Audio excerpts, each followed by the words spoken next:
Good morning, it's Susan from the Newnan Carnegie, and I'm here with another book review for you. Today I want to talk about The Breakdown by B.A. Paris. Now, if you've read any of B.A. Paris's books, you know she always has like exciting thrillers. Her stories are really captivating, and this one is no exception. So this is about Cass. She's coming home one night from dinner with friends, and she decides she's going to take a shortcut through the woods.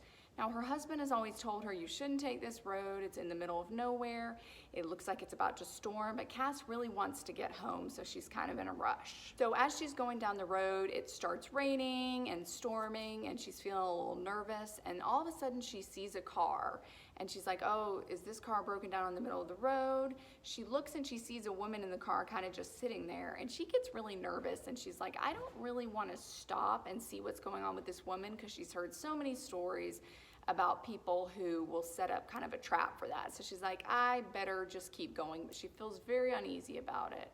And she continues to battle the storm until she finally gets home. So the next morning she wakes up and her husband Matthew tells her that someone has been found dead in a car on Blackwater Lane, and she's like, oh my gosh, but she does not want to tell Matthew that she was on Blackwater Lane because he specifically said don't take that shortcut. So she does a little research online and she finds out that this is probably the same woman she saw, so she doesn't know what to do. She's like, well, I didn't really see anything except her in the car, so I don't think I need to call the police.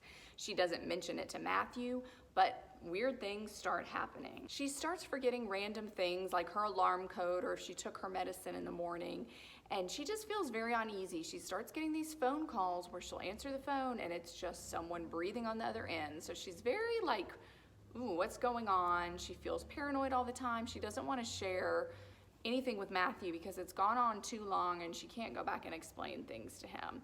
So I don't really want to say much more than that because spoilers, this one has so many twists and turns. I really enjoyed it.